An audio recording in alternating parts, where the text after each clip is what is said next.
A lot of this isn't going to make sense to you, and I'm sorry about that. I'm just going to start at the beginning, with the house.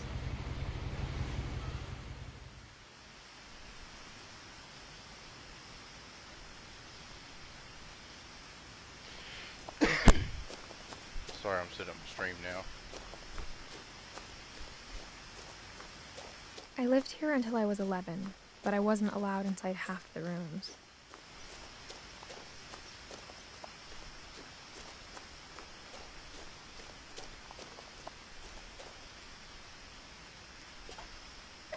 Inside the mailbox were bills from 7 years ago, marked urgent, open immediately.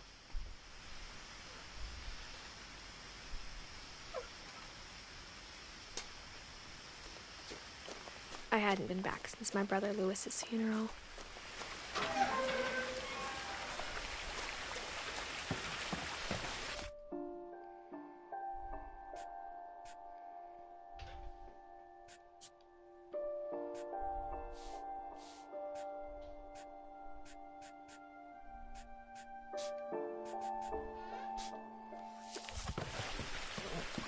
In her will, my mother left me a key, but didn't tell me what it unlocked. Maybe she thought I'd know. Or she thought that the mystery would be enough to bring me back.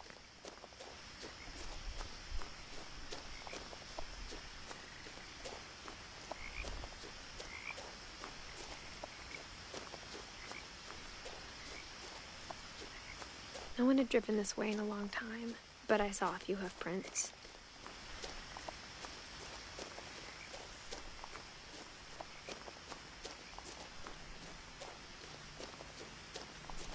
Deer.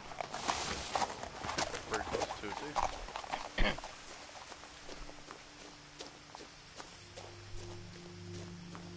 Can't run with them. The truth is, even after I inherited the house, I never thought I'd come back to it. But now I had questions about my family that only the house knew the answers to.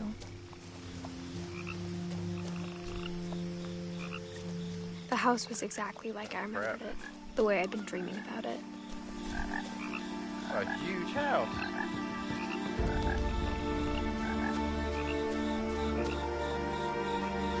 As a child, the house made me uncomfortable in a way I couldn't put into words. Now, as a 17-year-old, I knew exactly what those words were. I was afraid of the house.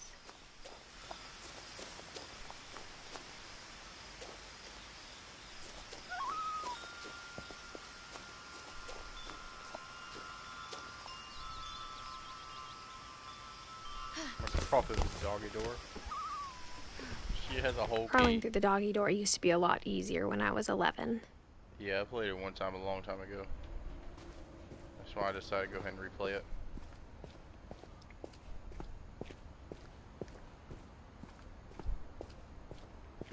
For the first time in years, I don't know if I did or not. I felt like I was home.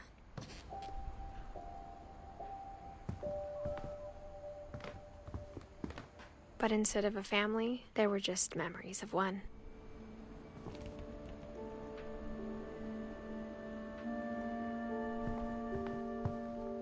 Like how only one restaurant would deliver to our house, so we had Chinese a lot.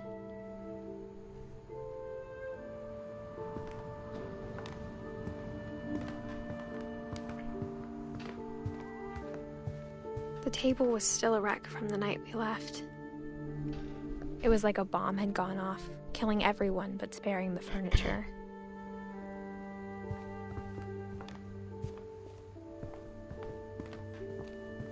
Nothing in the house looked abnormal. There was just too much of it, like a smile with too many teeth. Mom always told me to stay out of the basement, so I wasn't too surprised when the key didn't fit.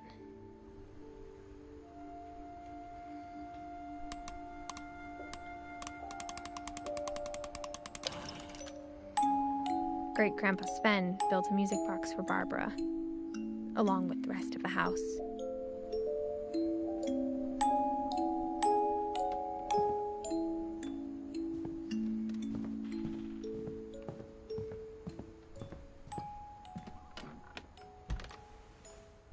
Edie told me once that every Finch who ever lived is buried somewhere in the library.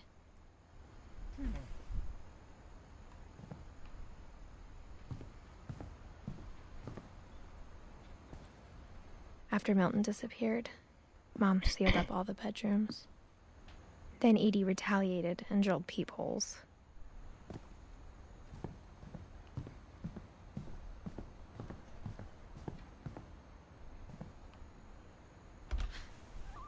My Grandpa Sam spent 7 years sharing a room with his dead brother, Calvin.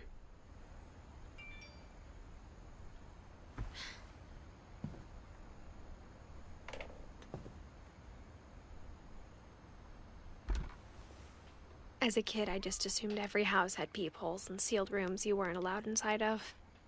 There's a whole bathroom.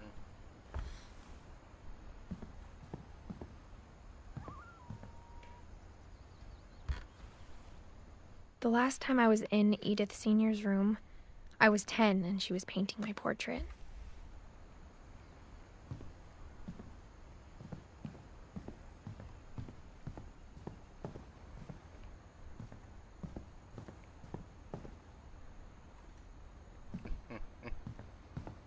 Thank you, I appreciate that.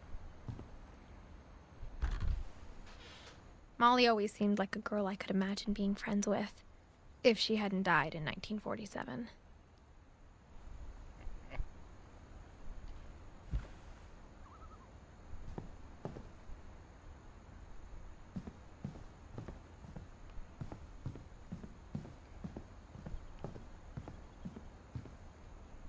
Edie's father, Odin, built the original house.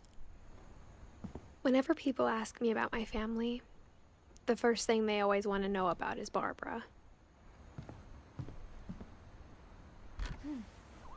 Barbara was a child star for 2 years, until America grew out of it.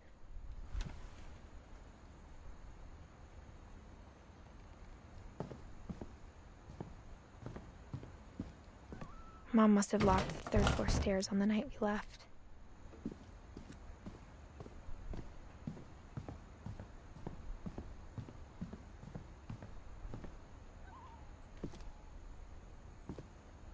Kind of just walk around and I guess figure out what goes on then. My mom wasn't much of an optimist, but she never stopped believing that my brother Milton was alive.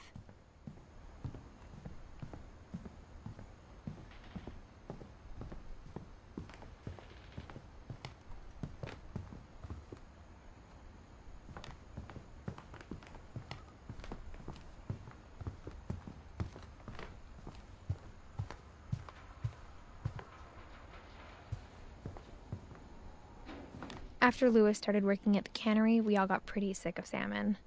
Except our cat, Molly.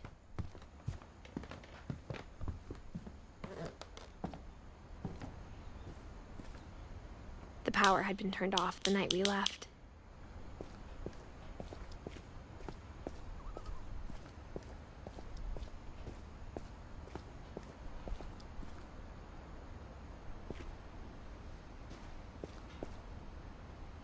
What?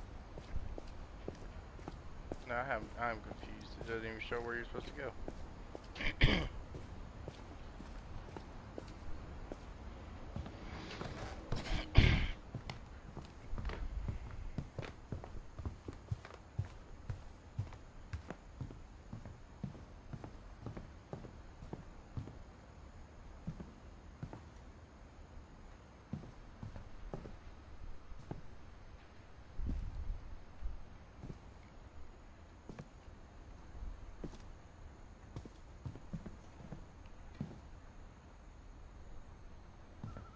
No, it showed the words going to this room to the left, so I would assume it would let me in here.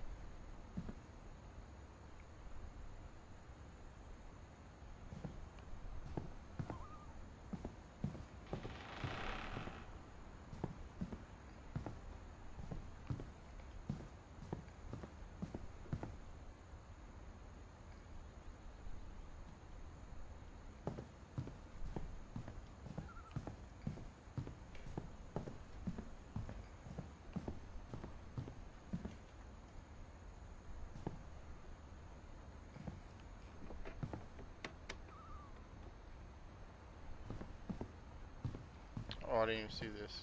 I spent a lot of time playing in Great Uncle Walter's room.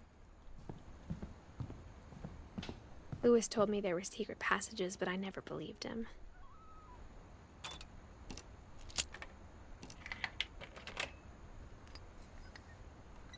Turns out, my mom was really good at keeping secrets. Now it was time to find out what my mom had been afraid of. Oh, I found it.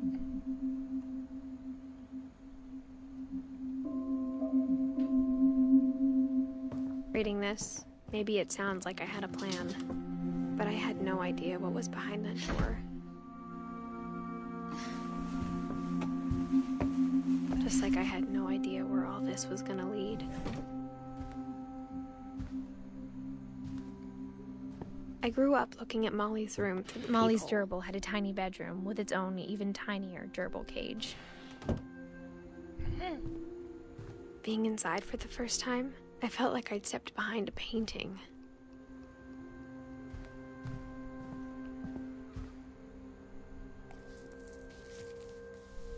December 13th, 1947. Dear Diary, I'll be gone soon, but I wanted to tell somebody about what's gonna happen. It started when Mom sent me to bed without dinner. I woke up and I was starving, so I looked around for something to eat.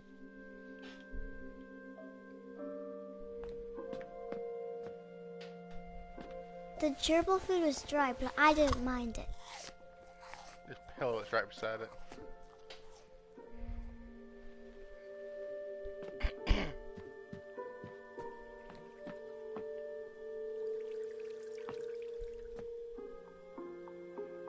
I thought about eating Christopher, but I held back.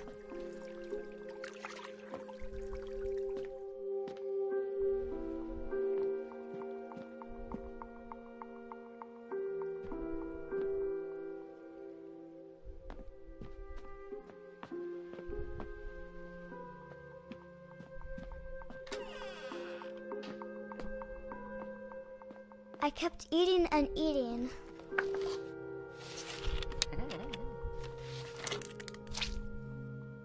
They're not there? Hold on, let me just check real quick.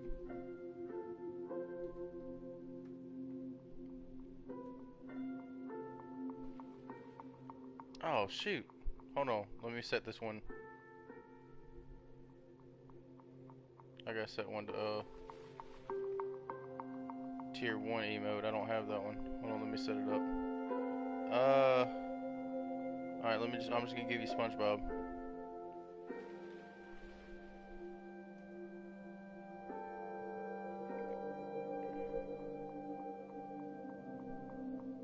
Okay. Now you should have SpongeBob as a Tier 1 emote. Okay, I've had one of mine I was gonna set at, and I forgot to reset it apparently. I ate a lot of things that night.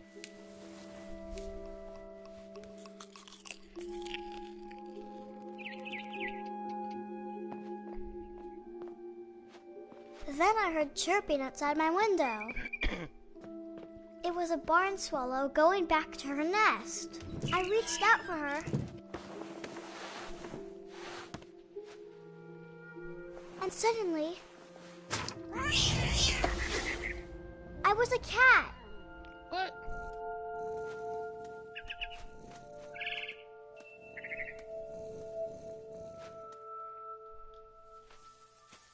Oh. I tried to be quiet, but the bird was really scared.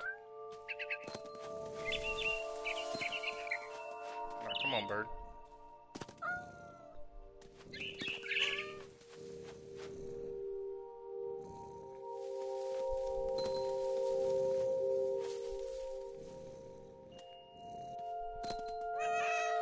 Cat, oh my god, this is so funny.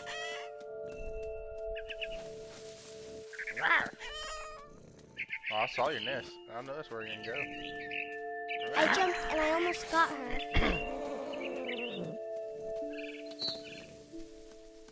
I could tell she was getting really tired. Now I was up in the big tree. I promised Dad I wouldn't climb it anymore. All I cared about was eating that mama bird.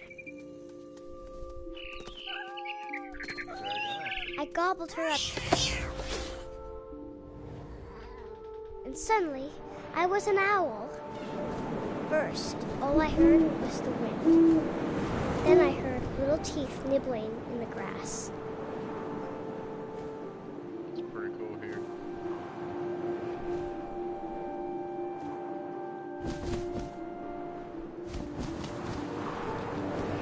Rabbits. I don't see them.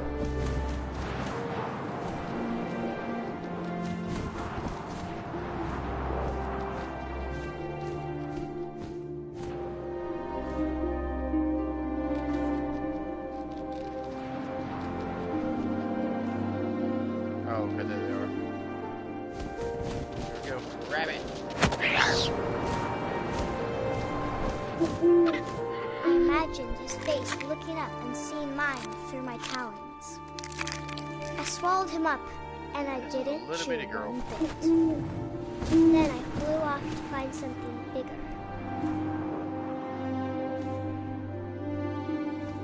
Oh, that makes sense. A mama rabbit. Yeah, I can see she probably poisoned herself with all that stuff. I can see that. She was almost too big to carry. I started choking, but I couldn't stop eating. And suddenly, I was a shark.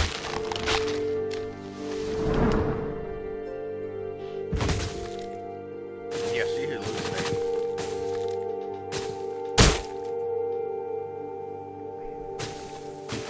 Oh, I'm flopping the shark around.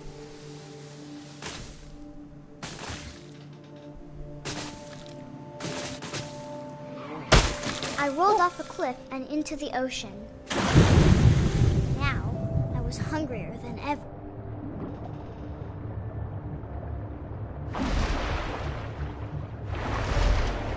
Come on, come on.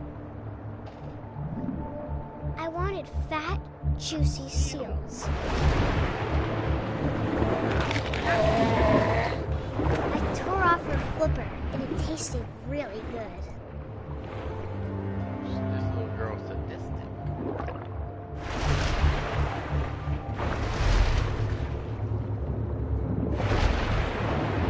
Kind of wonder what all was underwater. Probably they kept Grabbed on swimming. tight. When I was so hungry, I jumped out of the water. When I opened my eyes, everything had changed. That's an octopus. No.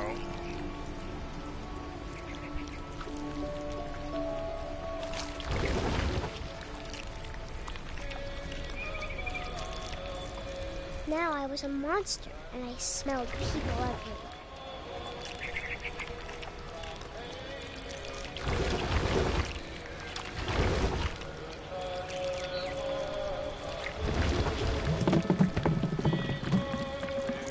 Oh, this is cool.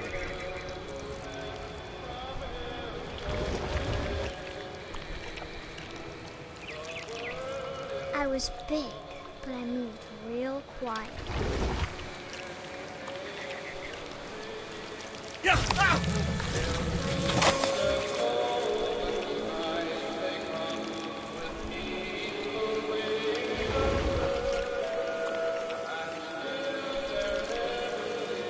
She's eating everybody. I wanted to stop, but also I didn't.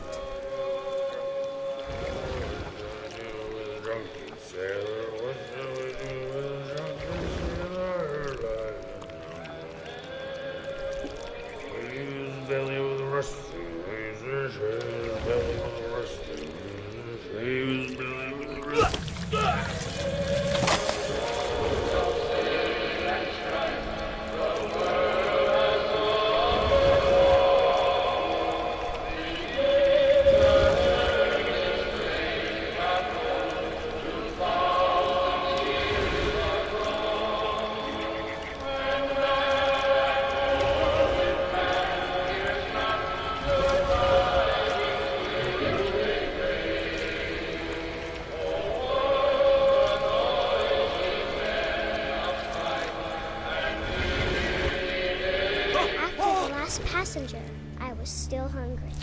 And across the water, I smelled something new. Something I had to have, so I swam towards it.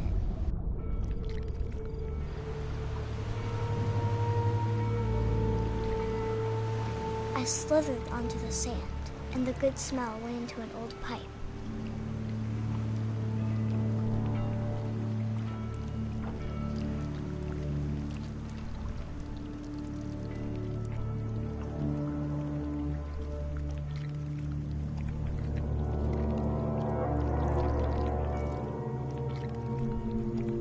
I got closer and closer.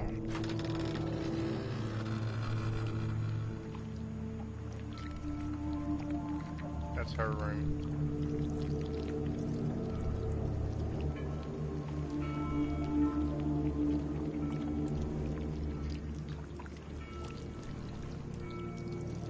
Can't eat the fish. I'm gonna eat the fish first. Nope.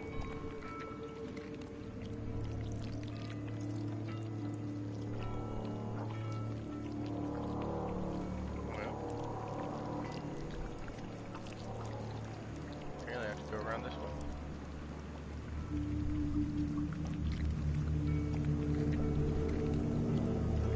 All of my stomach started growling. And suddenly, I was me again. I held my breath for a long time, but I couldn't hear anything. I think it's waiting for me to fall asleep.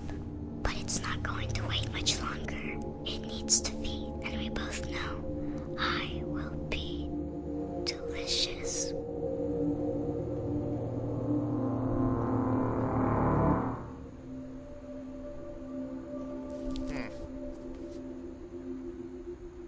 You just set that back down. We're done with that one. I'm not sure if I believed all of that, but I'm sure Edie would have.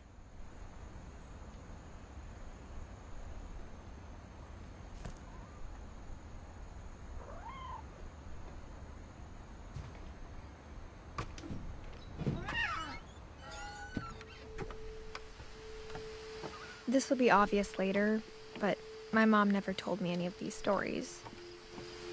Edie would have, but Mom didn't like bringing up the past.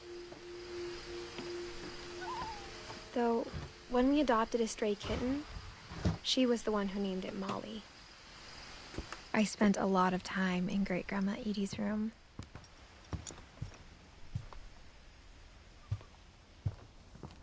Her room was like a museum. For 500 years, the Finches have been famous throughout Norway for their fortune.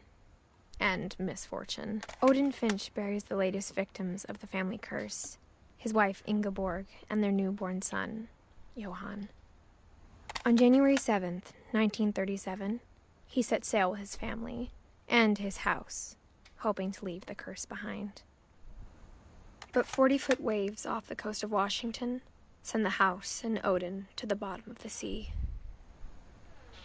Odin's daughter Edie, with husband Sven and baby Molly, step ashore on their new home, Orcas Island.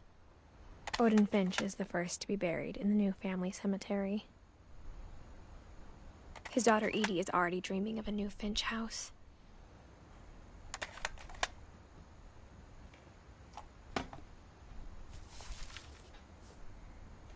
Whatever's wrong with this family, it goes back a long ways.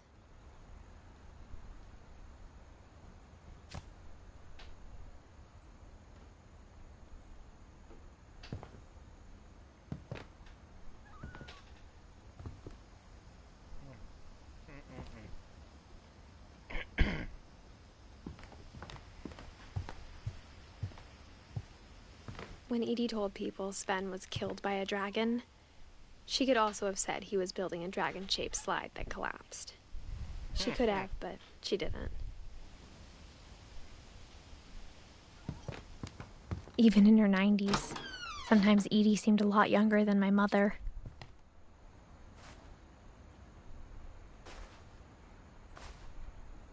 The only trace Grandpa Sam's first wife Kay left on the house was the pink bathroom. It was a pretty big trace.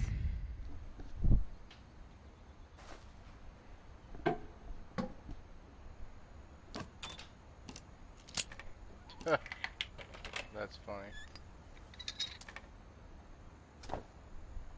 There's a secret in this bathroom. It's in the last place you would look. It isn't in the cupboard. It's hidden in this book.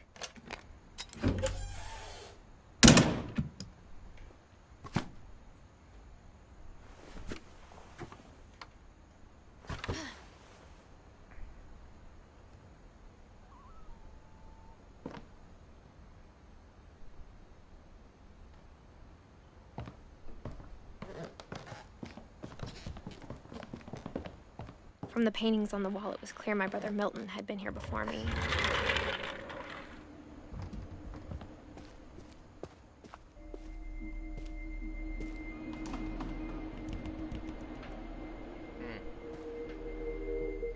This is the one who died, his brother did.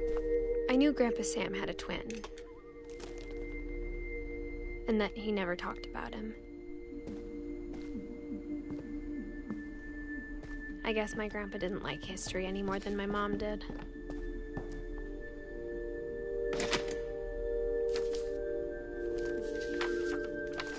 How I Want to Remember My Brother by Sam Finch. The thing I remember is that when he made up his mind, that was it.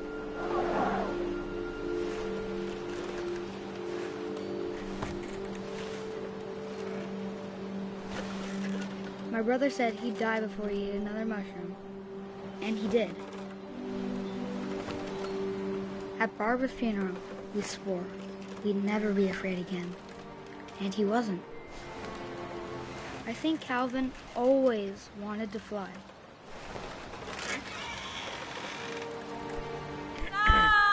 Calvin, dinner's ready. Coming. But that day, he finally made up his mind to do it. I told him going around was impossible. Maybe if I hadn't said that,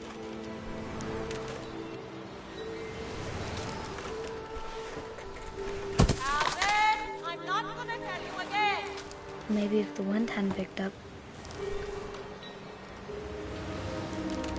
then maybe he'd still be here. But I doubt it. I think he'd already made up his mind.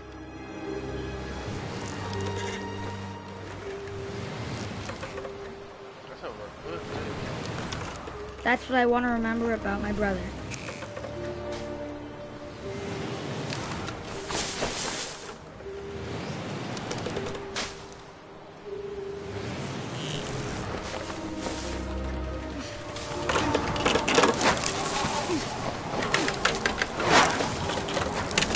The day he made up his mind to fly.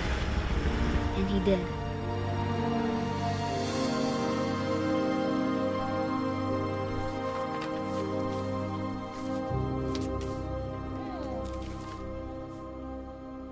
Calvin's story felt strangely familiar. When I was younger, I remember trying to do the exact same thing.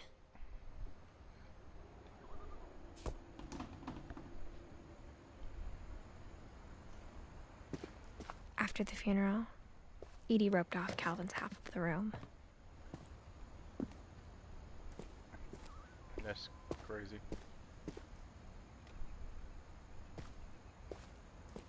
Mom said Grandpa Sam enlisted at 18 and never set foot in the room again.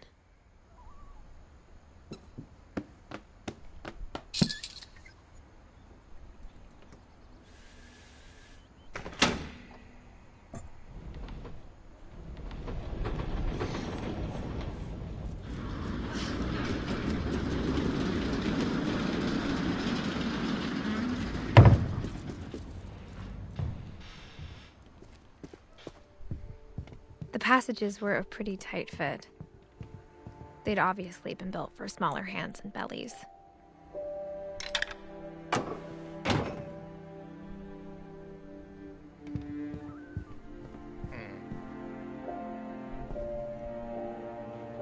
guess since this one was here first, let's go to... Oh, that's how you get out. Okay, no, I'm gonna go this one.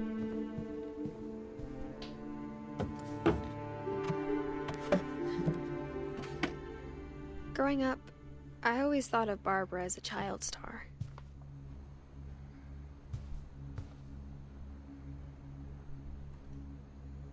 I never thought about how hard it must have been for her afterwards.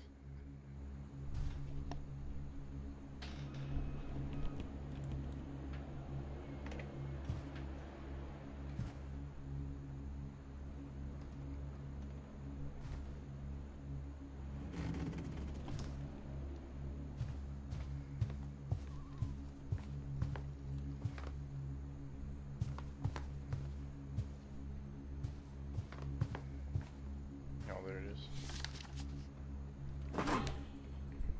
Of all the stories people wrote about Barbara's death, I'm surprised Edie saved this one.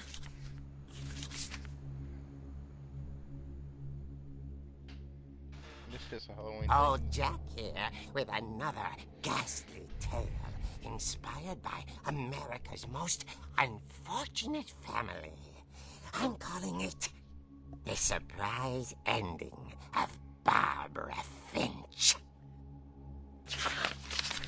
As a child star, Barbara was famous for her scream.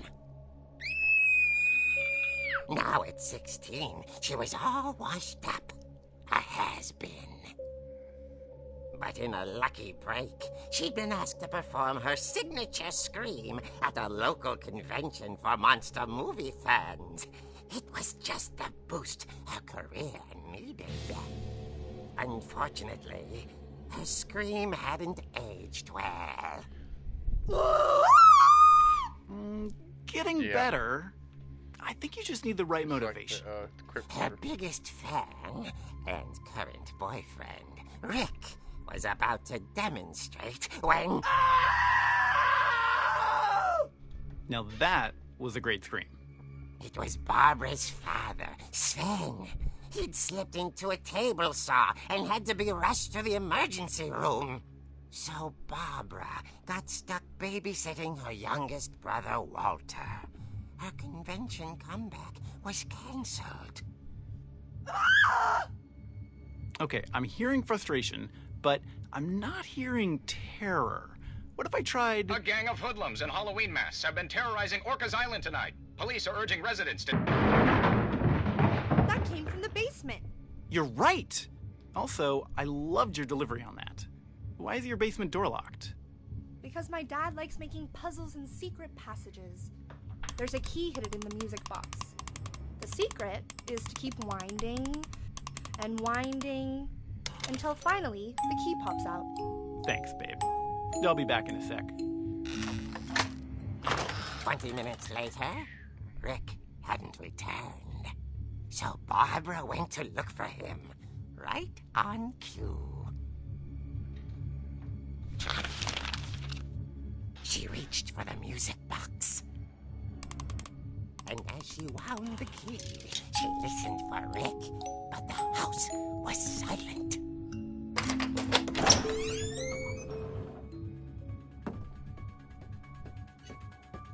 That music, though.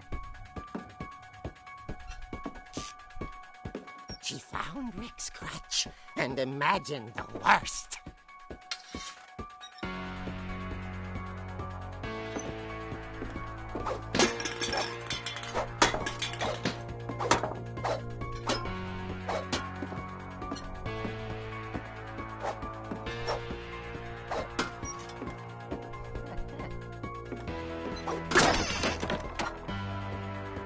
The gang's leader is the infamous Hookman killer, Dr. Carl Hamill, who impaled and then ate his family 10 years ago tonight. Yeah.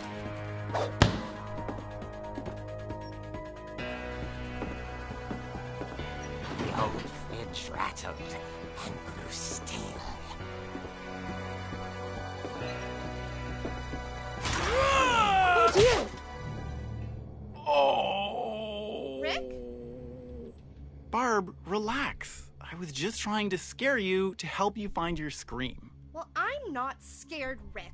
I'm furious. Then act furious. All I'm getting from you now is that you're hurt and confused and you're... She threw him out, but she kept a little something to remember him by.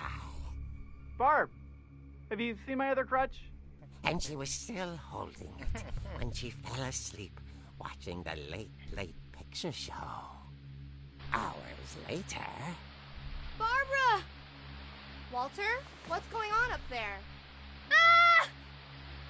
Okay, I'm coming up, but if this is a trick, you're dead, Walter.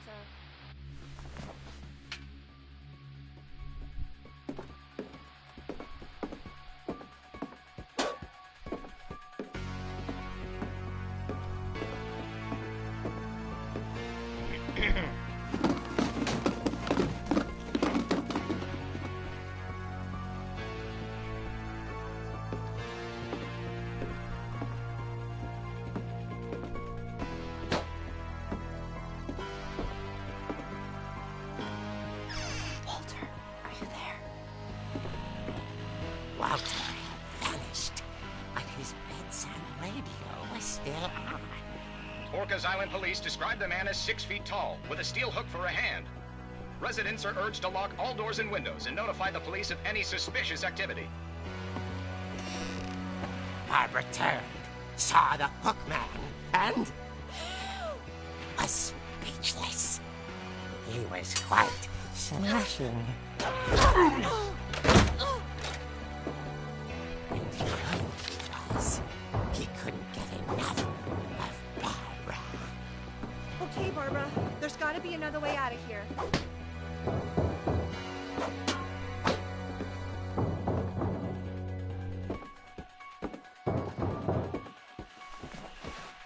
That night, she played her part beautifully.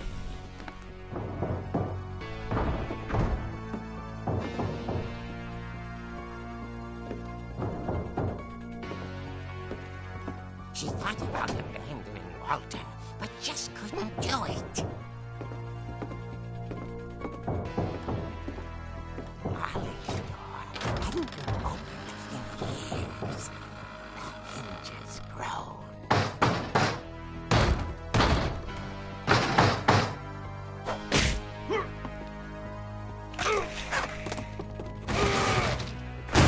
He wasn't moving, but she sensed the story might not be over yet.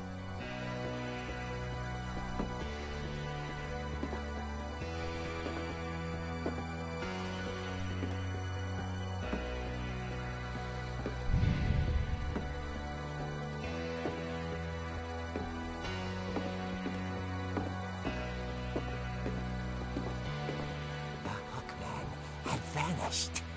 She listened for his breathing, but all she heard was...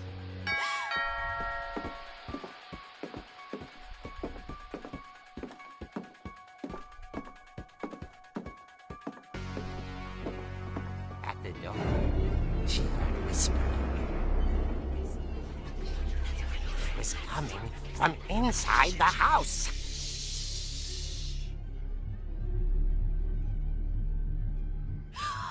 Oh dear. The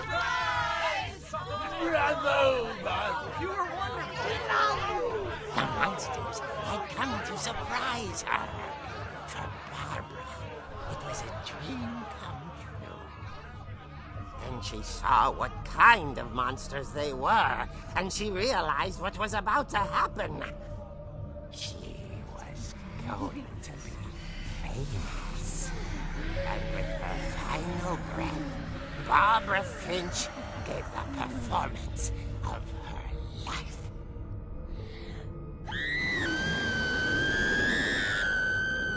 I wasn't there myself, but I hear Barbara was magnificent. Poor girl. She had a taste for stardom. But unfortunately, so did her fans.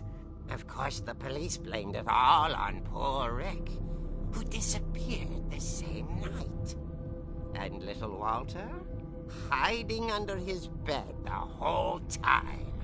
He took it all pretty hard, but that's another story. As for Barbara, tucked inside the music box is all they ever found of her.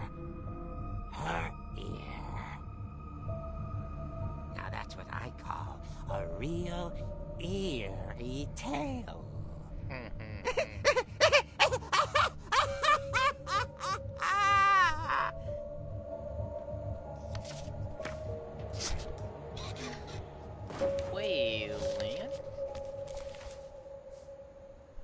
Edie told me all Barbara wanted was to be remembered, as absurd as that comic was.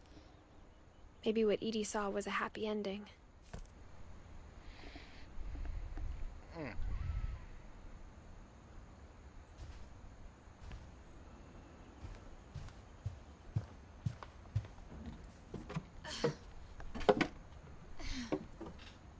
I guess now I know why Mom didn't like me playing with the music box.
Mom said the basement was off limits, unless I wanted another tetanus shot.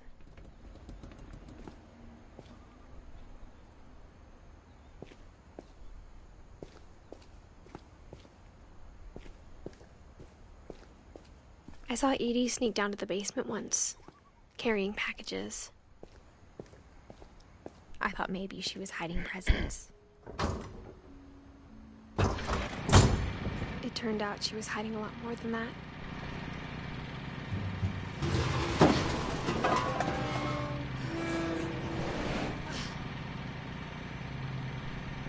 I remember asking Mom once about where Walter had gone. She said after Barbara died, he got as far away as he could. If there's a pattern in all these stories, I think it's that none of us has gotten very far.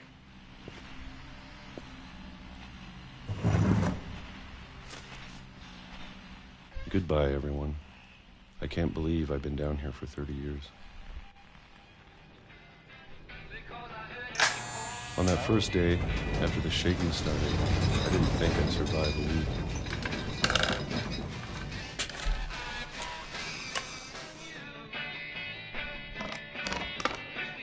But after a few days, I settled into a routine. That's what kept me sane. Having a schedule, living for today. I always expected to be dead tomorrow. But if you wait long enough, you get used to anything.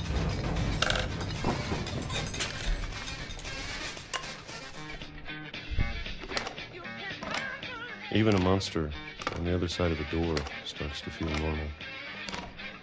Almost friendly.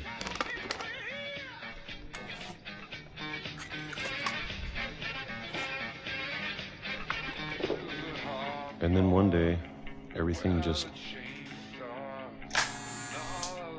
stopped. Whatever that thing was, it was gone. Maybe it got tired of waiting. Or maybe I just got tired of being afraid. I love how the music changed with the years. It's been a week now, the longest in 30 years. I'm done waiting. I have to leave while I still can.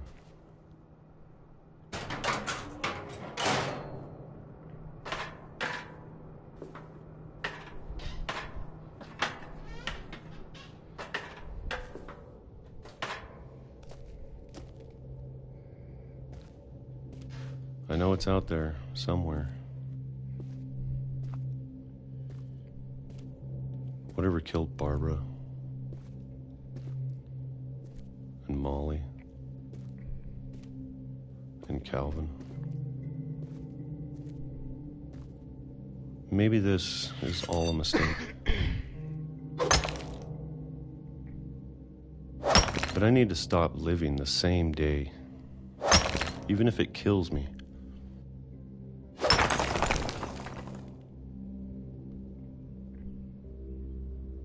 Whatever's out there, I want you to know I'm ready for it. I'm going to appreciate all of it, especially the food. I don't mind if I only have a year left, or a month, or a single week. I'd be happy with one new day. I can already imagine the sun on my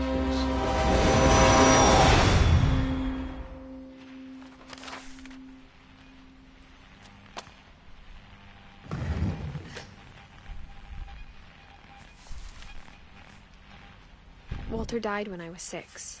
I can't believe my mom never told me he was down here. That's funny.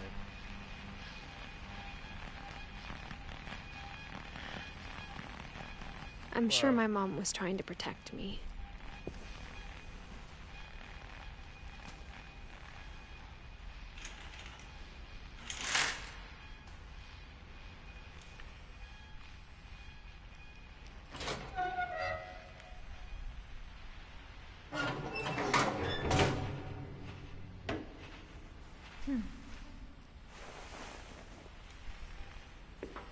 Right.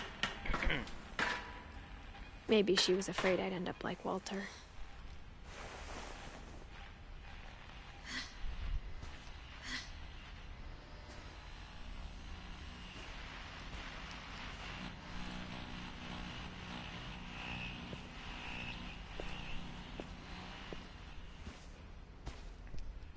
I want to go down.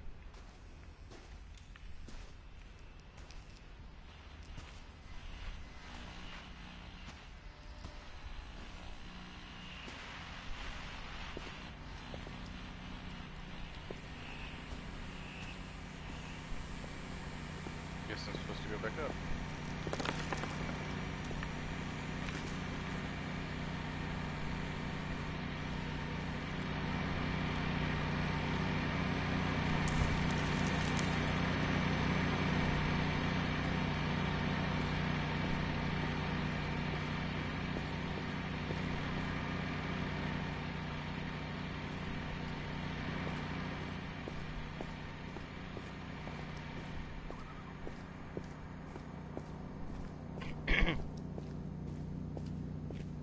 I can't see a thing.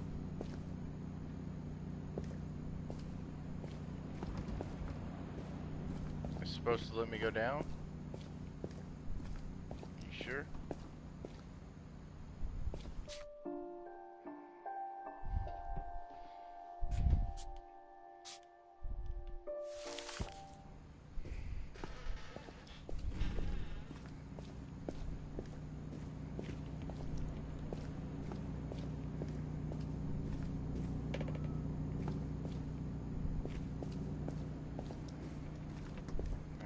Try again.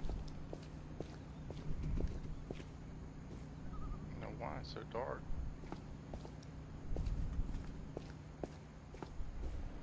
You would think they'd make it where you could see something.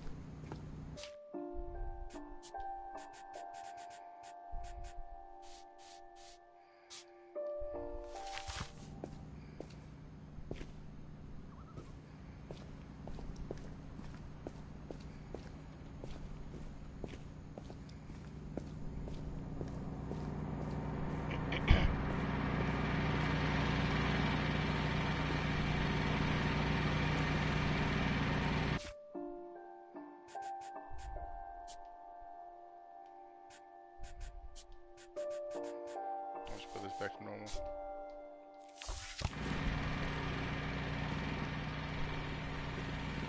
There's a save symbol whenever I went back up, so I don't know.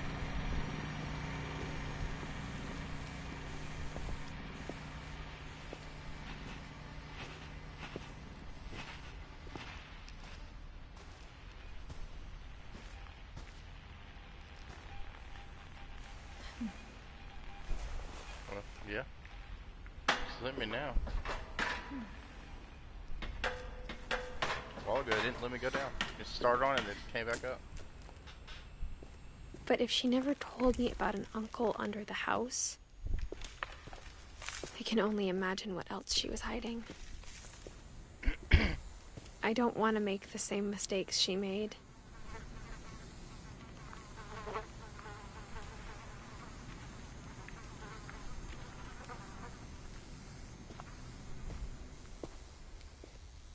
Trying to bury something that's still alive. Now that there's only one of us left, or maybe two,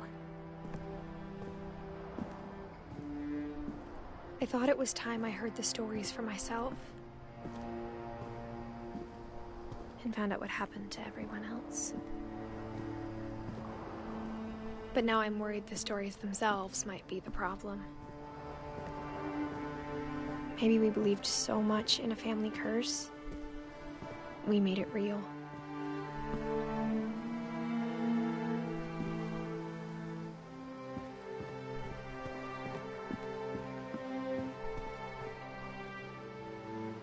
I wonder if I can get out on that island.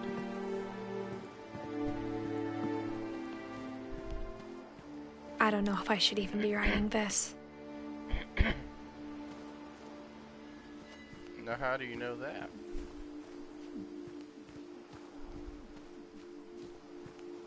Maybe it'd be better if all this just died with me.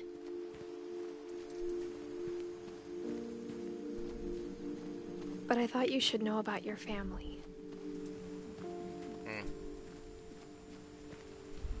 And the history you're a part of. I see. Though to be honest, I feel as lost as you probably do right now.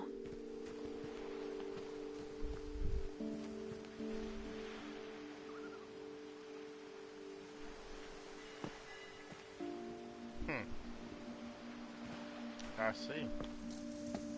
I think the people in these stories believed them, for what that's worth.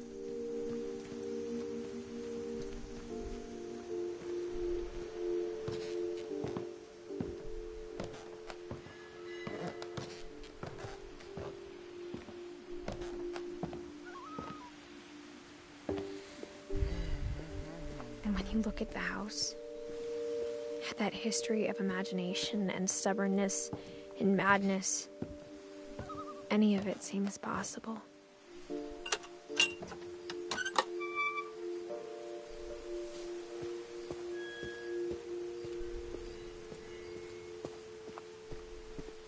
I think we've been surrounded by death for so long, we've just gotten used to it. What kind of family finishes building a cemetery before starting the house?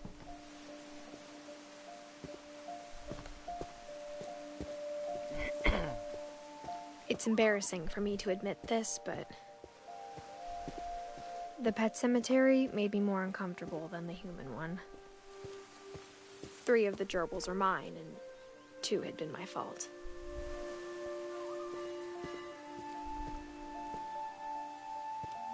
Sven built the house, but it was Eidith who designed the cemetery.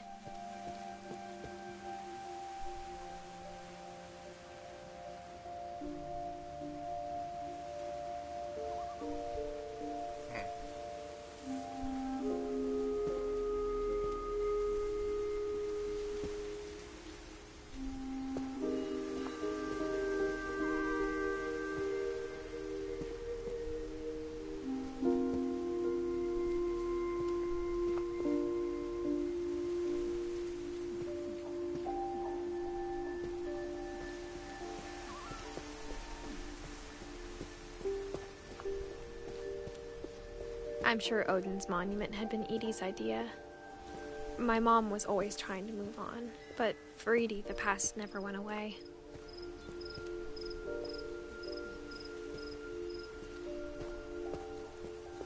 She could see it poking out of the water at low tide.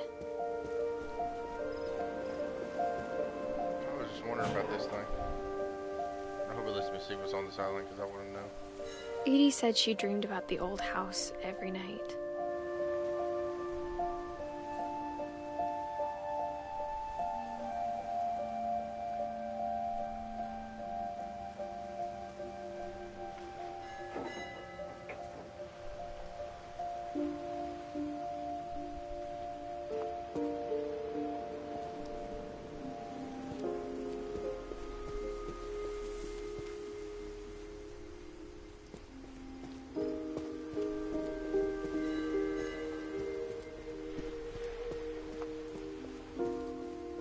Edie's side was always easier for me to understand. But the older I get, the more I can see where my mom was coming from.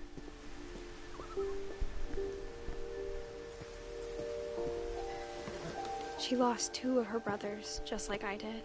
I get why she tried so hard to protect us.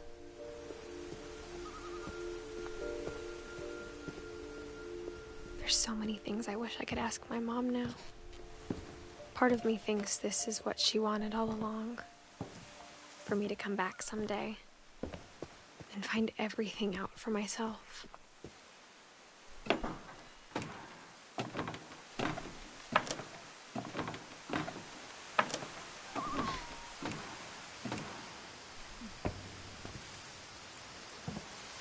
But looking back on it now, if she told me there was going to be so much climbing, I never would have come when I was 22 weeks pregnant. Yeah, she says that. Now that doesn't even make sense.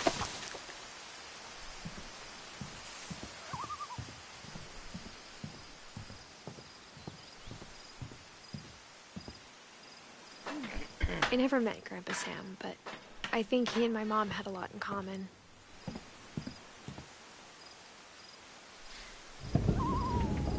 They were both pretty intense.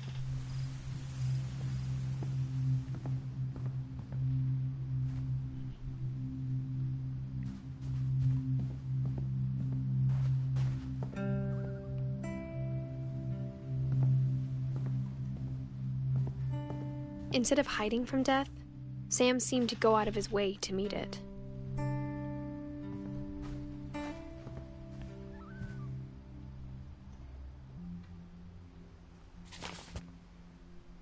Looks like Guru on the right.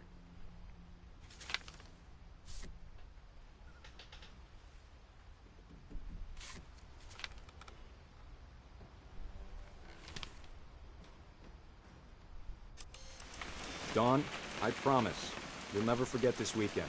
Yes, sir. These memories are gonna last a lifetime. Hmm? Am I gonna have to shoot anything? It's a hunting trip, Dawn. Shooting is strongly encouraged. Perfect. It's gonna rain the whole weekend, isn't it? Please just take the damn picture. Hey, language.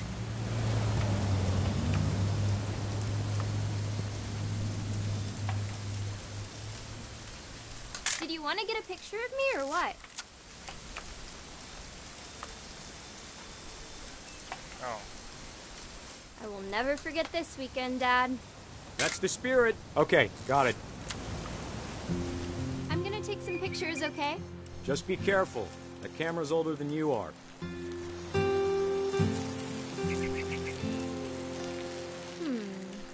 Definitely should not have drunk all that coffee. Hey! That's a keeper. I'm just saying, I'm not always gonna be here, Dawn. You'll need to remember this stuff, if you want to survive. I'll be fine, Dad. You know who else thought he was gonna be fine? Some guy who died. Dawn, I'm being serious. I know, Dad. You're always serious. Doesn't being out here make you... Dad! Good eyes, Dawn.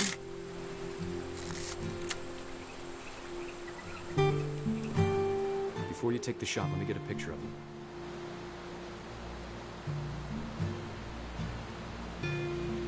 Dad, I... Just breathe. Turn off your imagination. Focus on your target. Let me get behind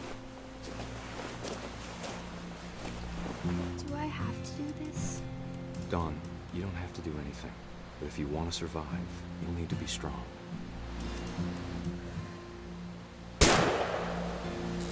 Great shot, Dawn!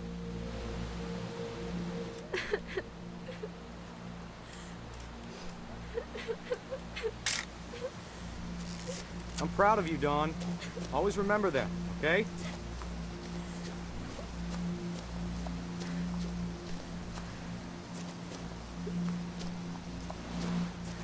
Dad, it's twitching. I think That's it's totally normal, Dawn. Just focus on the camera. Try not to think about... Dad!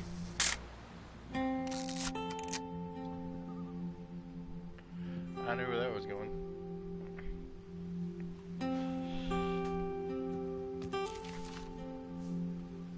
Of all these stories, that's the one I wish most that my mom had told me.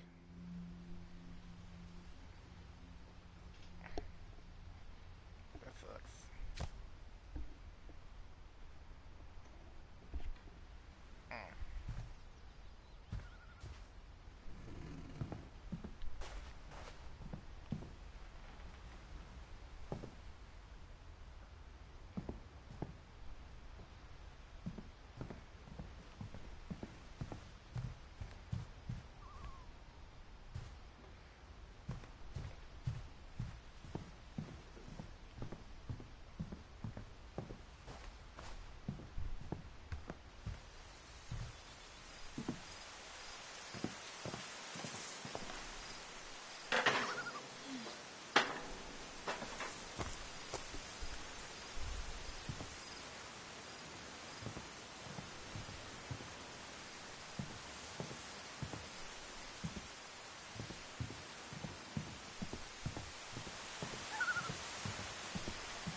I assumed it was, but I didn't see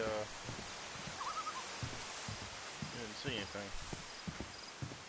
It's also hard to see anything. It's like this game is dark.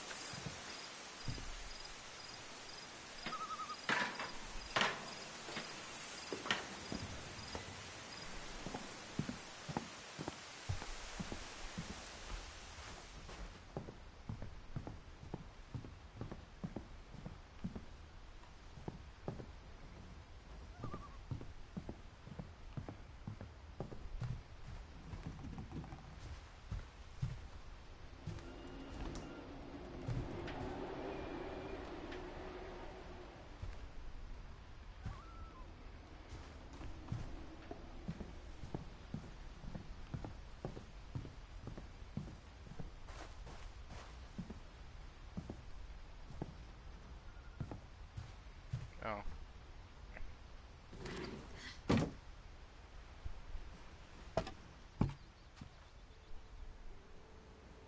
She would fall through the ceiling right there. Can't use that. A bell. Don't know it. Probably R22 system right here.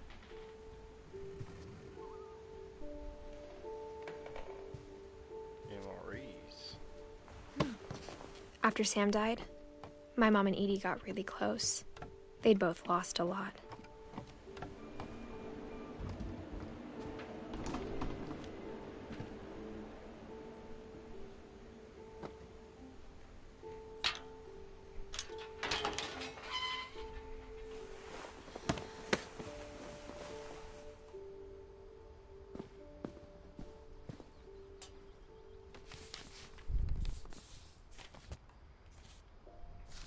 Dear Kay, do you remember the way Gregory used to laugh when he thought he was alone? Like something funny was happening, but only he could see it.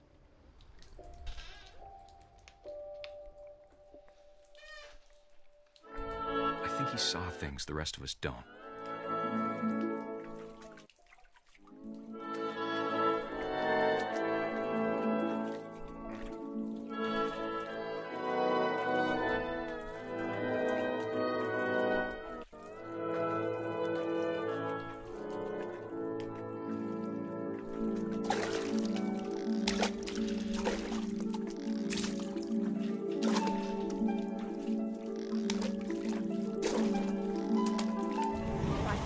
Gregory, it's time to...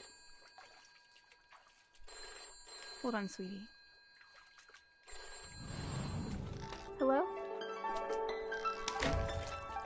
Sam, I told you I don't want to talk right now. I his world was like.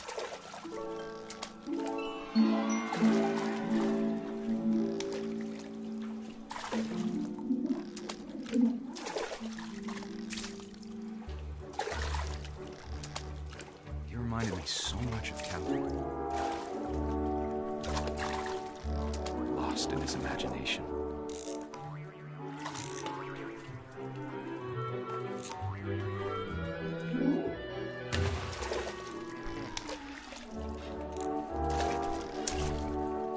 Flip over, Mr. Will.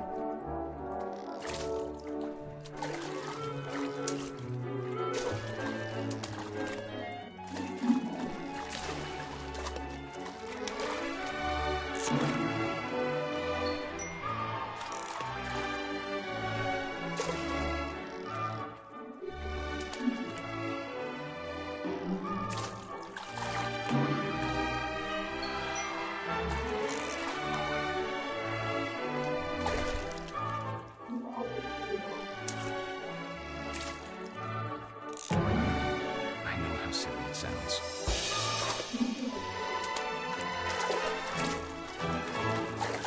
That I worried about a baby being too happy.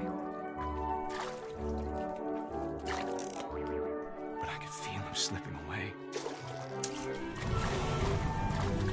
Sorry about that, Gregory. I know you did everything you could. Maybe if I hadn't called that night. I wish he could have told us about the world he saw.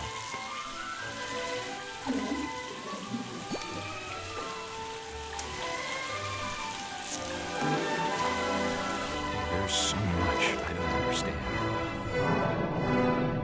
about Gregory.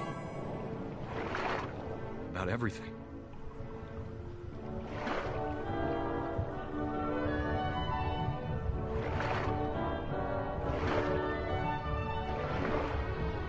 But I know what happened wasn't your fault.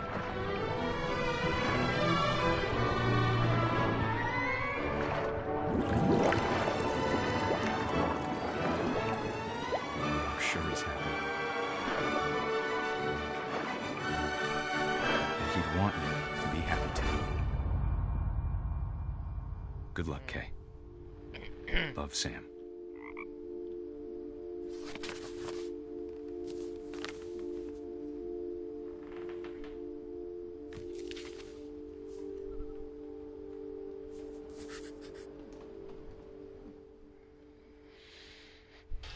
Yep. That's nice.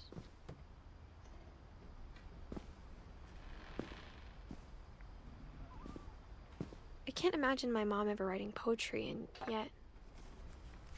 A poem for Gus, who always said the wedding was a bad idea.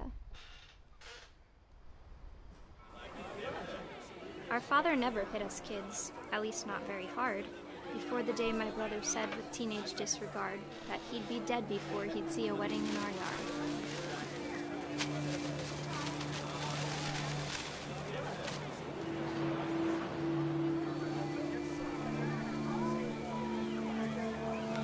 My father made him come, of course, but Gus stood far apart, just flew his kite and bottled up the storm inside his heart.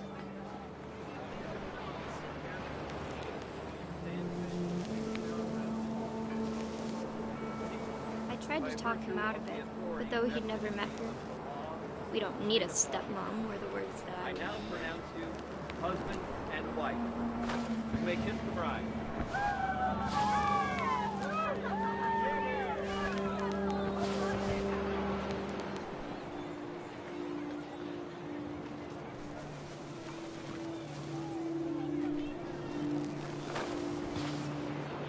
When the time for photos came, Dad ordered him to come here. But Gus declined, and as a sign held up his middle finger.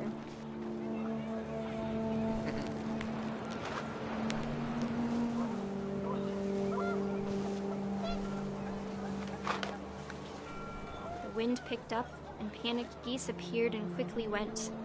But all the humans did that day was go inside the tent.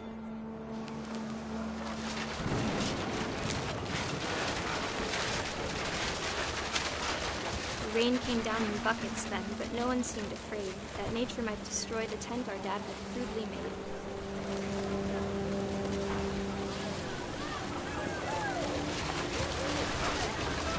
The thunder sounded much too close and full of angry power. But all my father said to this was, "Make the music louder."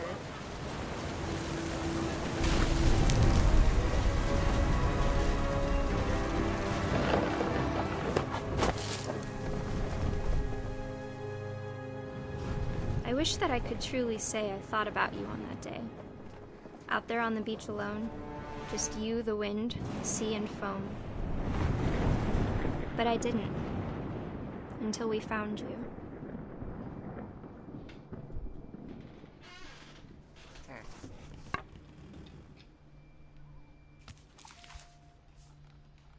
She never talked about him, but Mom told me once if I was a boy, they were going to name me Gus.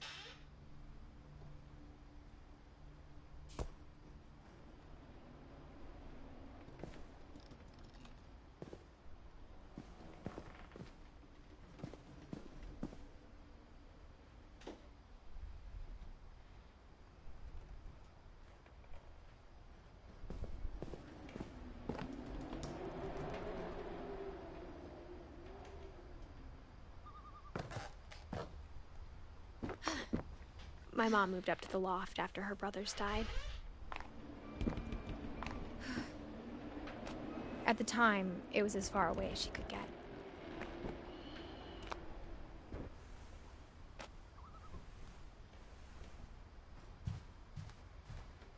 She spent a summer building houses in Calcutta, where she met my dad, Sanjay.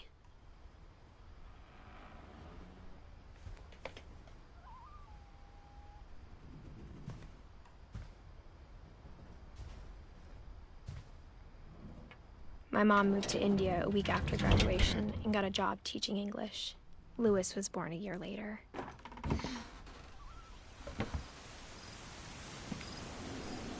When my dad died, I don't think Mom knew where else to go. I'm sure Edie was happy to have her back. The house had to get a little bigger, but Edie was used to that. And for a while, things were good. Almost normal.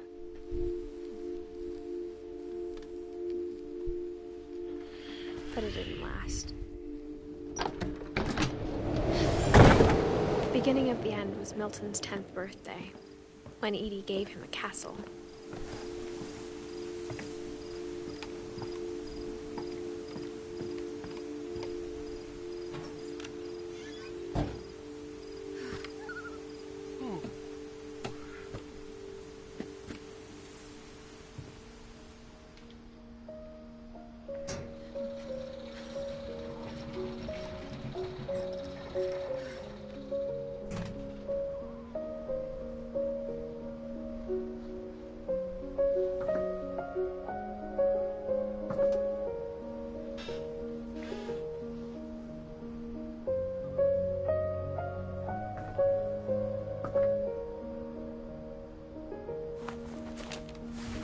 Milton Finch in The Magic Paintbrush.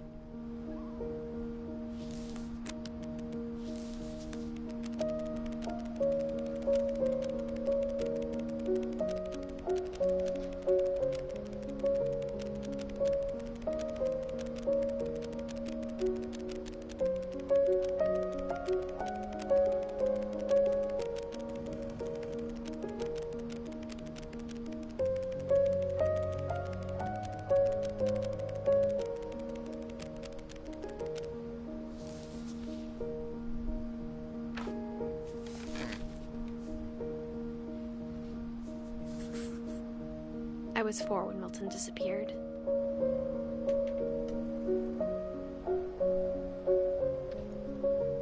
I don't understand that one.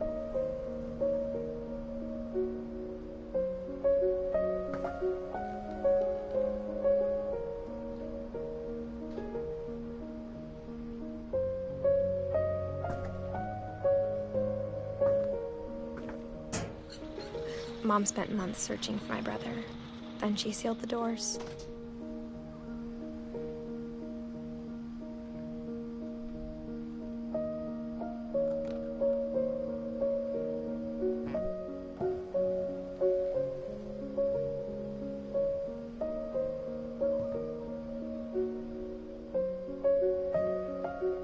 whatever Milton had found in the house. Mom didn't want it getting out.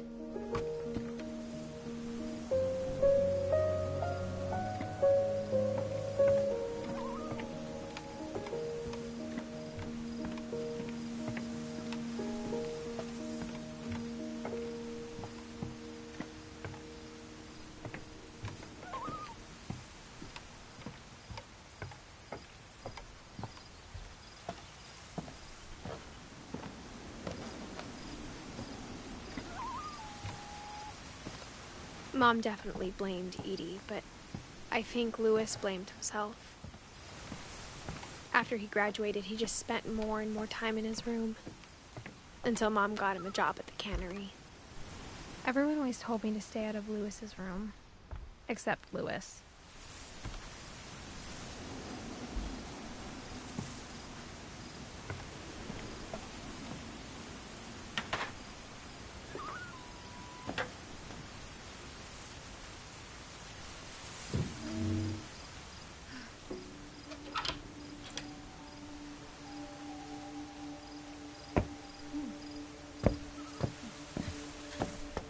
Louis's room smelled very, very familiar. That part of him lived on.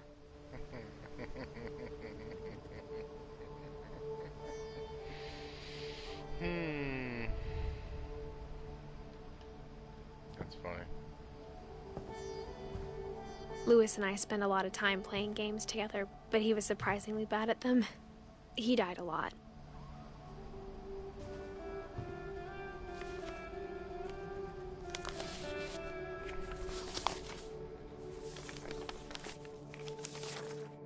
Dear Mrs. Finch, as Louis's psychiatrist, I can understand your desire for an explanation. As I see it, the trouble began in January, shortly after we convinced your son to seek treatment for substance abuse. Newly sober, I believe Louis first noticed the monotony of his daily life.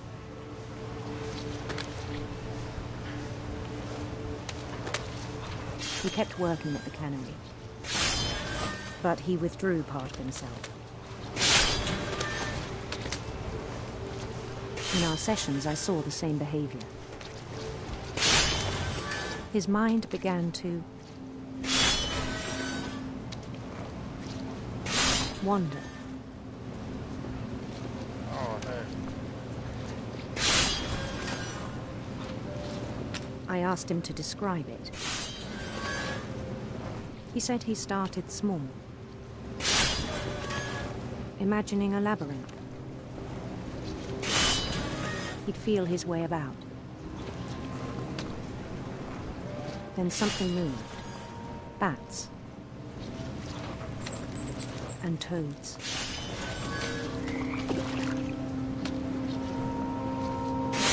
And things that have not names.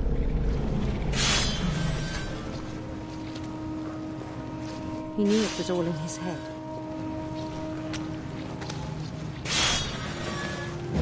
He took it very seriously. I had hoped he'd find himself.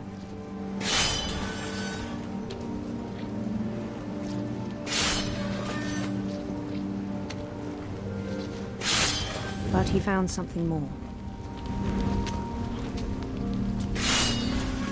I worried about him then. Daydreaming at the cannery.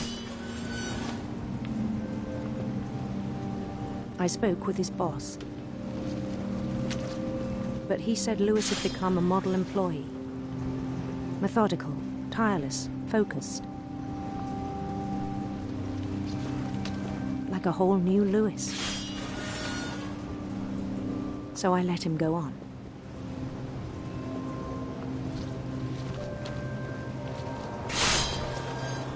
I even encouraged him.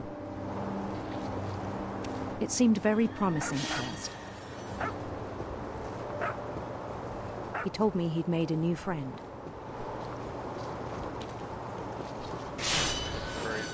On the edge of a city he named Louis Topia. He built the city up slowly, brick by brick. Then he made musicians.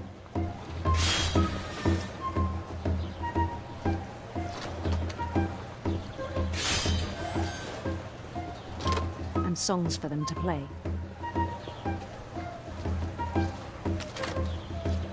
He talked about starting a band.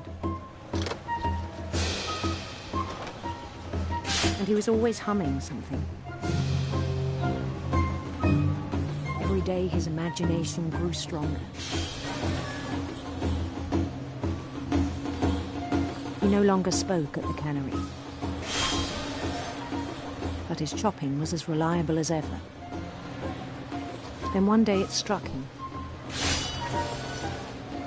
that all the cheering crowds, even the stones under his feet,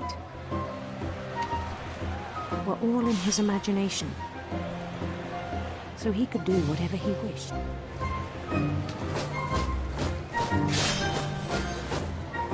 He held an election for mayor, and he won. They begged him to stay, but his mind was already wandering. It became a game for him.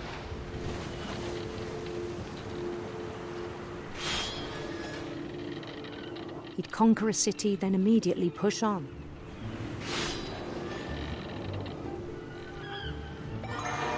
New Louisville.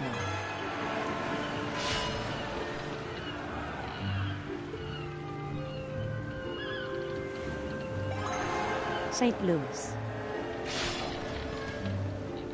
He started drifting away from our reality.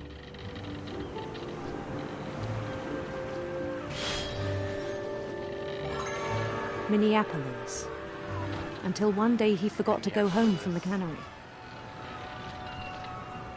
Even as his mother pleaded with him, part of Louis kept sailing on.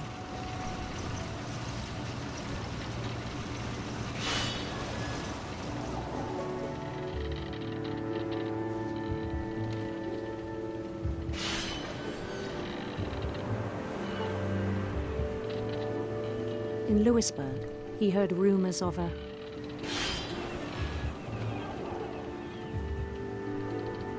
handsome queen.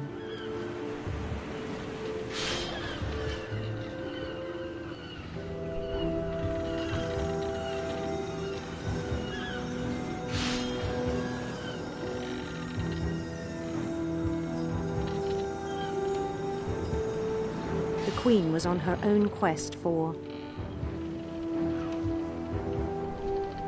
sinister serpents.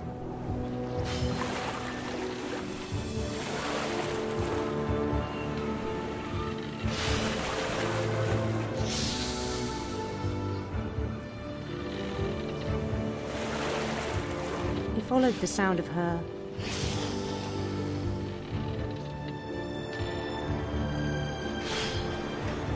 silver harp.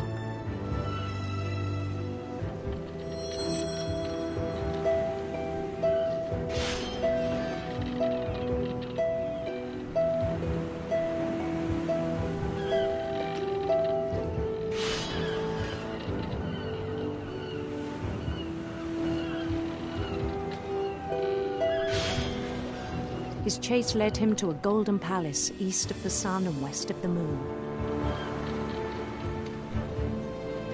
Even then, his logic remained sound. He knew the world was all in his imagination.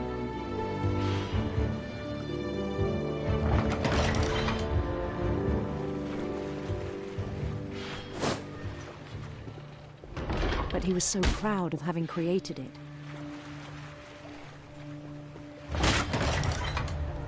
In his own eyes, he'd become something greater than a king.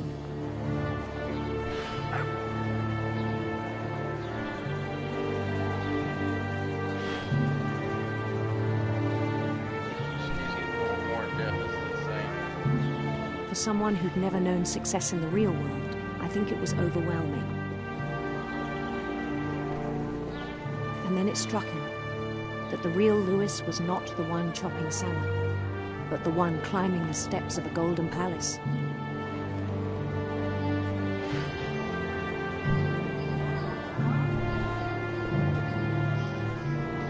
My imagination is as real as my body, he told me. It was hard to argue with him.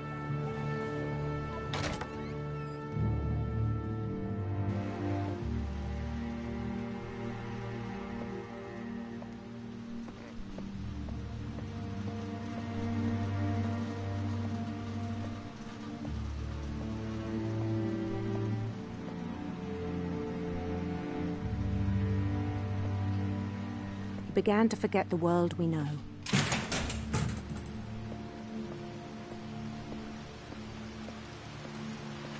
I think it pained him to remember Lewis, the cannery worker.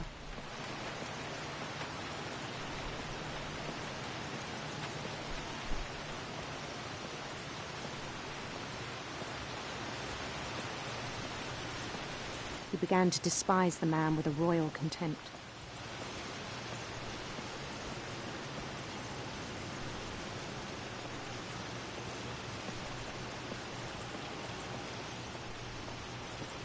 I still thought I could save him. Even after he said he was being crowned king over all the lands of wonder.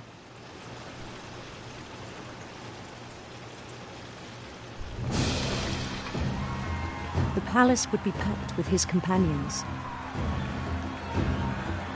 Dude, getting there right there.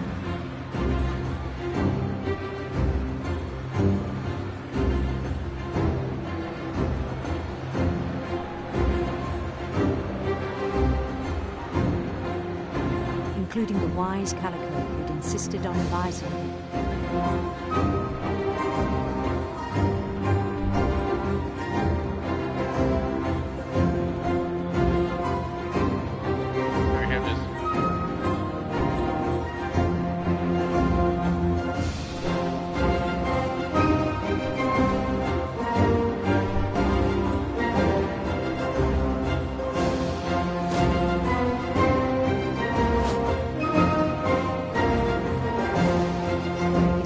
Waited, holding his crown.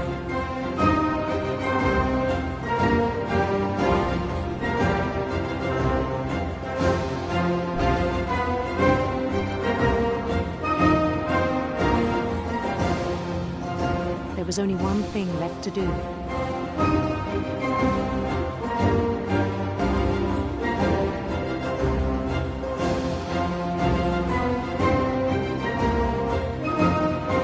Down his head.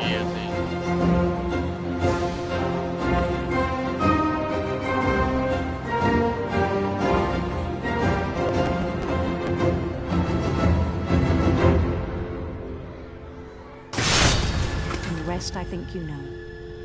Mrs. Finch, your son was a kind man who will be missed by all of us who knew him.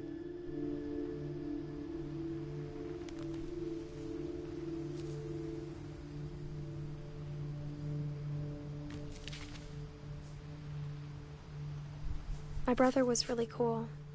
I wish you could have met him.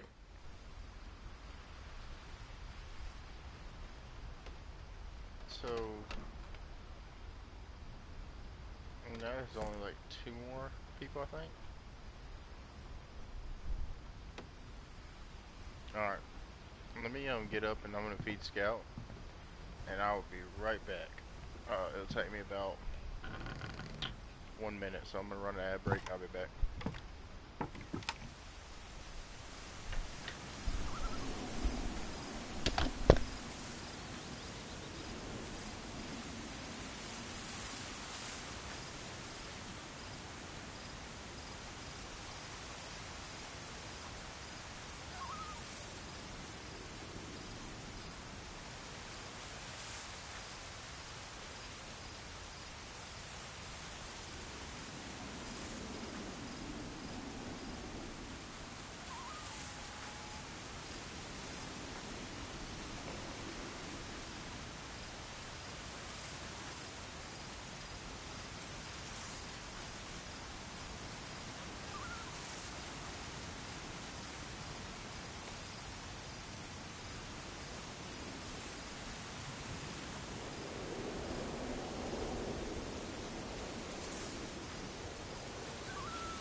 Alright, I'm back. Did that run an ad? Like, did you see an ad pop up? Or do I have to hit ad and then wait the 6 minutes of saying it's gonna run an ad and then do it? Because if that's the case, that's stupid. On the way back from Lewis's funeral, my mom told me to start packing. Okay, She well, it waited says until the day preparing before ad we 6 left minutes. to tell Edie. I'm not sure if she wanted to make it easier or harder.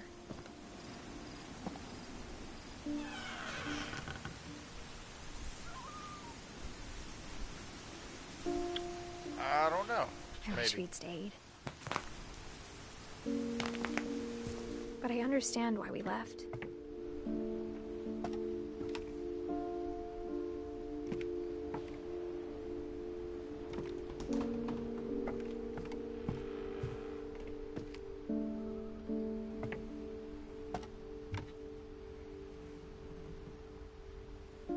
My mom ended up leaving everything behind.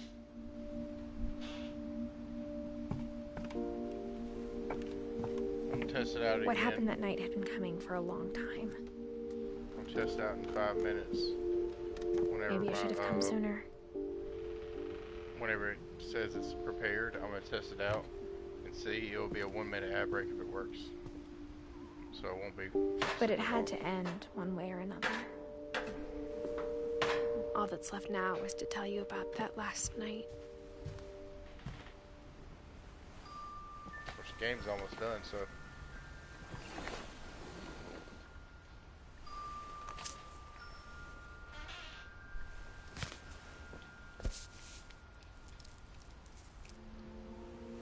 That whole last day, Edie just watched us pack and didn't say a word.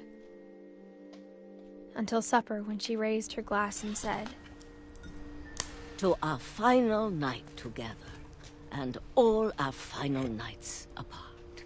Grandma, you know what I said about alcohol. Some of your medications are very Edith, specific. I left a present for you in the hallway. Why don't you go open it? The grown-ups have to argue now. I'm sorry, you're right. We're all leaving tomorrow. Let's just enjoy our last... I'm not leaving. Eidith, you're excused.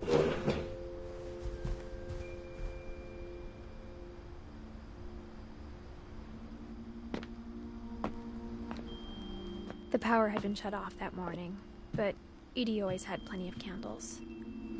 When my mom sealed the library, I don't think she knew about the other entrance.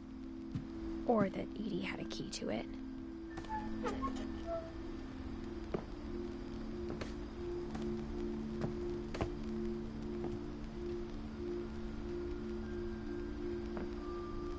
That thing you're afraid of isn't going to end when you leave the house.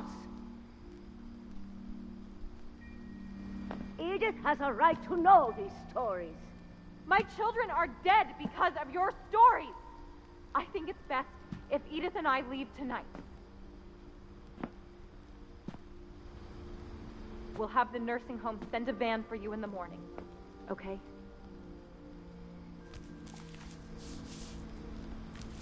Dear Edith, there's so many stories I wish I could tell you, but there's only time for one. This is about what happened on the night you were born. That night, the tide went way, way out. It was the first and last time I ever saw the old house aground. There'd been an earthquake out in the middle of the ocean. They called it the lowest tide in 1,000 years. God, it smelled awful. You know, I've seen that house every day of my life.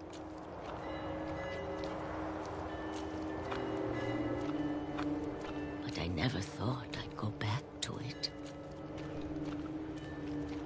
When the fog rolled in, I lost my way.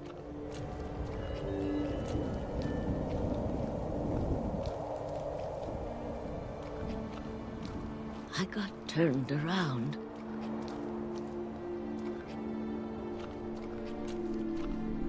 So she died from the tide coming up. Wait.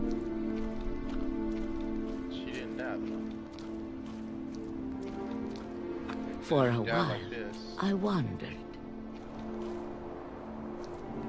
If she died like this, then she would, I started seeing things. not be able to write this. So I don't understand that. Things I'd forgotten had ever existed.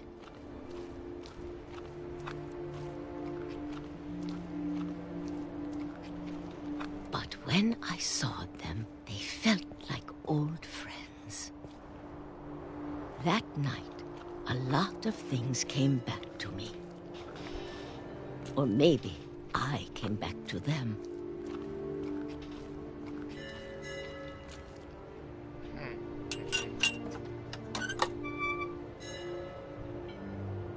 Things I can't explain, but that I need you to try and... Eidith, what are you doing in here?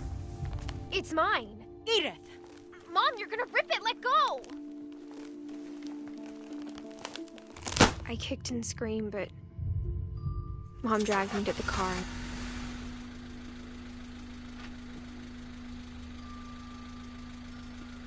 I never saw Great-Grandma Edie again. The next morning, the van came to pick her up, but she was already gone. After that, we moved around a lot.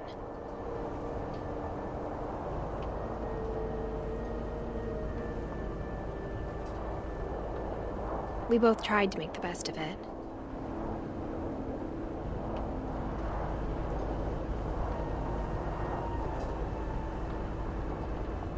A few years went by.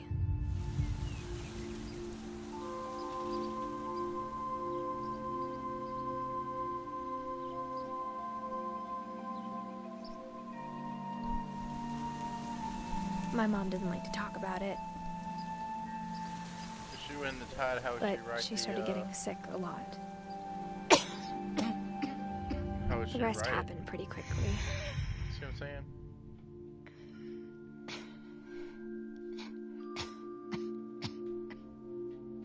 She got better for a while, and then she didn't. Hey, what's up, man? How you doing?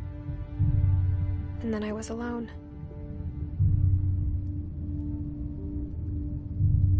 The last Finch left alive. Account created 12 minutes ago.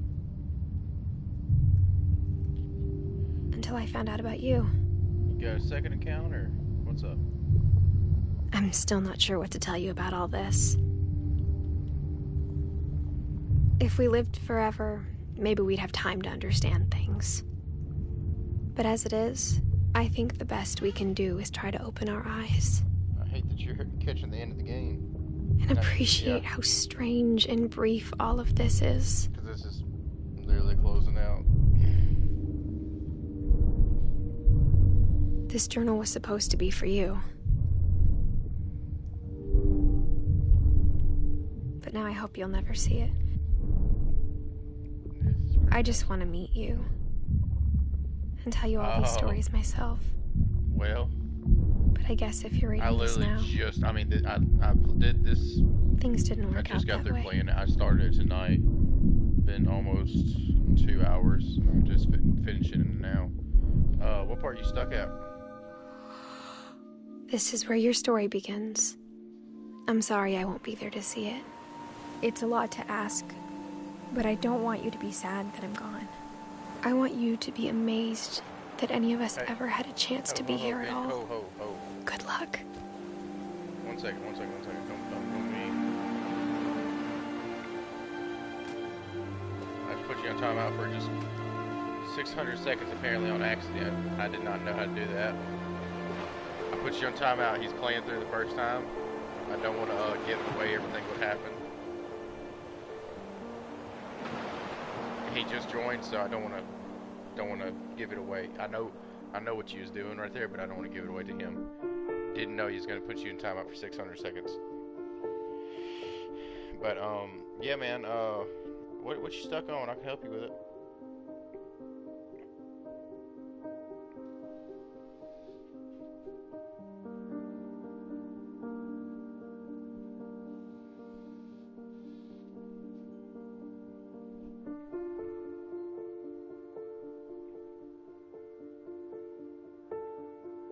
Stuck on a roof. What was the last thing you did? I just played through it. I can't remember. You go through the, did you go to the, I don't want to give away anything, so, well, yeah, just what was the last mission you did, I guess?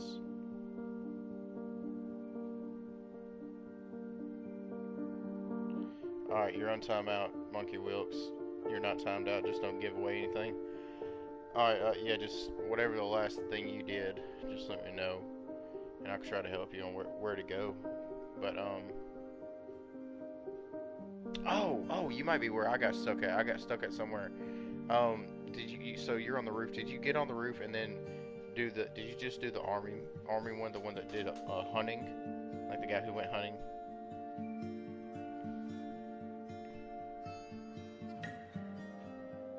Okay, yeah, that's where I got stuck at too.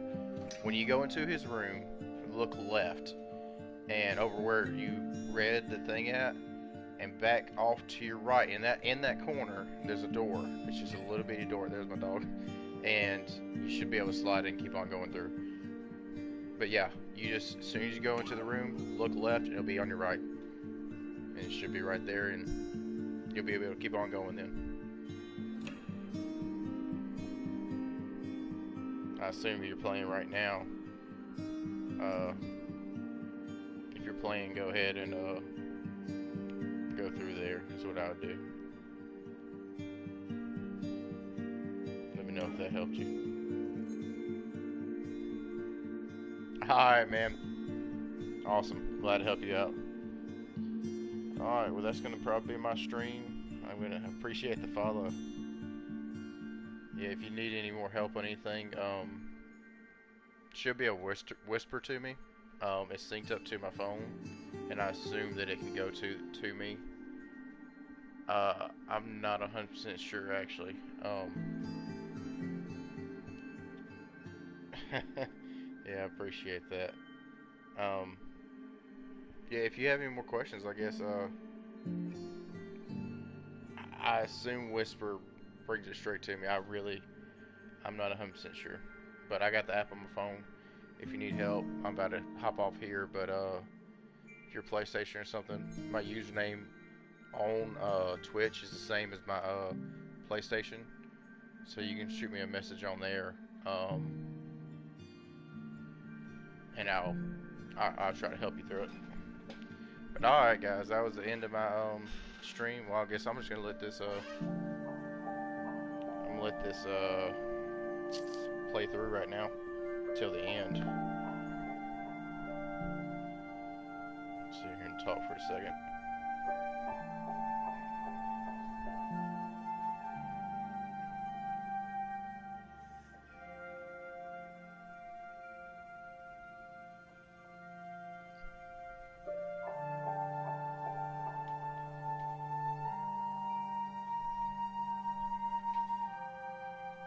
Alright, love you too, buddy.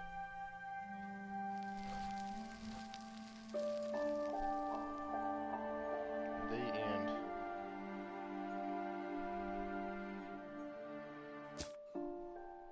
Alright. Alright, man. I hope you have a good night. 1 second. Before y'all leave, I'm about to run a 1 minute ad break, and then I'm going to turn off my stream, just so I can have that rolling. So, y'all have a good one, and I'll talk to y'all later.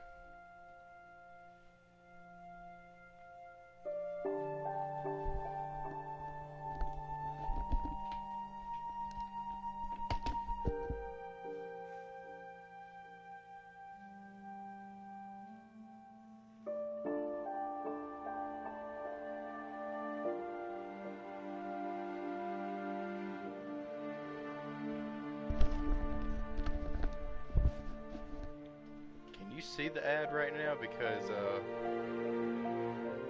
to me it looks it looks like my stream's still going and the ad ain't running.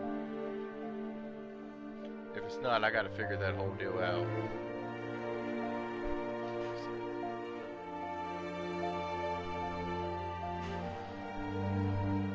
And I don't know, because it said pre-roll ad. It might be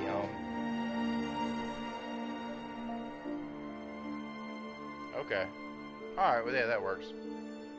That's the reason. Okay, he subbed, so that's the reason.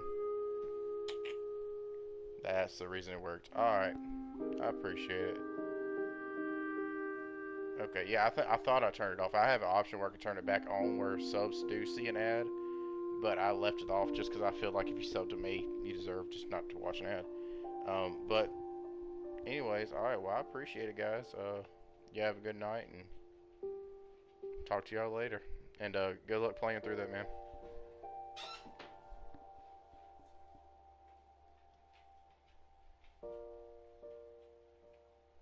Yeah, I do.